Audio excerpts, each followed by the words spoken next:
Hey, welcome to our UT opponent analysis of the Alabama Crimson Tide. I'm Vince Ferrara here on Vince's View, powered by Jim Stiles CPA. We are at Jim Stiles' his office here at 8930 Cross Park Drive, Suite 3 in West Knoxville. Initial meetings are free with Jim, and whether you have new business bookkeeping, financial statements, or even tax returns, Jim and his staff can get you taken care of. They've been doing it in the community for many years. And now that deadline is over for the tax returns, that extended deadline, now's the time to start thinking about and planning for next year's tax returns. Jim will meet with you and go over your 2016 tax returns and find ways to save you money in 2017. Plan ahead so it's not a big headache for you by waiting for the last minute. Jim can get you squared away and save you money.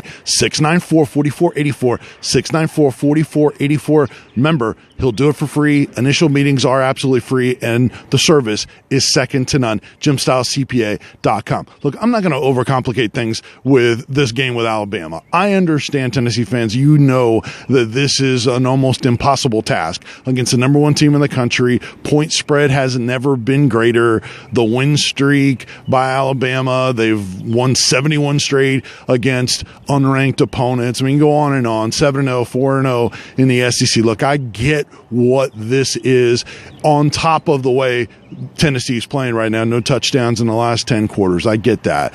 But this Nick Saban program continues to roll. Now in his 11th season, they're a different team, but in the end, they are the same dominant force, and they've been blowing people out on the regular this year. Jalen Hurts, their quarterback, is a better passer than he was a year ago. He's also their second leading rusher. They got a deep stable of running backs, where four backs have run for over 100 yards this year.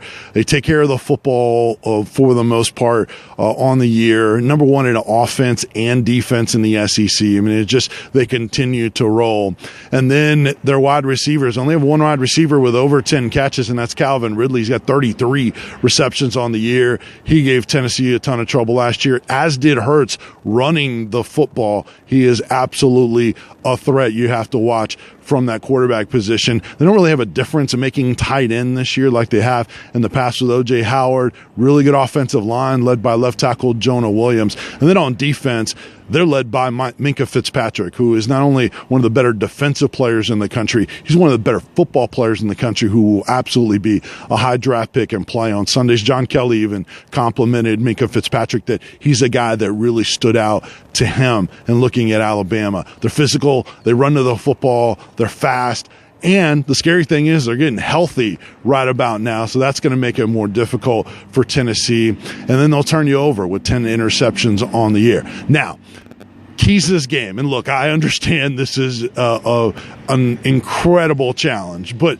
here's what I got. One, rat poison, okay? Compliment the heck out of Alabama if you are Tennessee players. Don't get into spats on Twitter, poke the bear. Kill them with kindness and hope that they overlook you and make Nick Saban upset. And Texas A&M, really the only team, in Florida State, that were able to keep it close against Alabama. Don't make them mad in the lead up to the game. Two, you need Alabama's help. You got to get non-offensive touchdowns somehow, whether it's a Callaway punt return, a Evan Berry, if he comes back, a kickoff return, or a defensive score. You got to have Alabama help you out, be disinterested, and then you take advantage of it and score non-offensive touchdowns, because we know those have been a challenge on offense, haven't even been happening on offense as well. Another thing that Tennessee's got to do is be able to run Jerry Garantano. The quarterbacks that have had success in the past against Alabama have been dual threat type of quarterbacks. Kellen Mond had a little bit of success for Texas A&M in making plays when things broke down and designed runs. That's your only hope. But when Tennessee does that, they've got to take advantage of it with deep shots. And that's my next key, and that's jump balls to Marquez Callaway. Let this kid go up and get the football and help his quarterback out. Do it like they did it in the Georgia Tech game. Tennessee's got to be willing to throw the ball down the field with this kid. He has a tremendous arm. He has that arm talent. If he's able to make plays with his legs and take some deep shots, maybe you can make some things happen.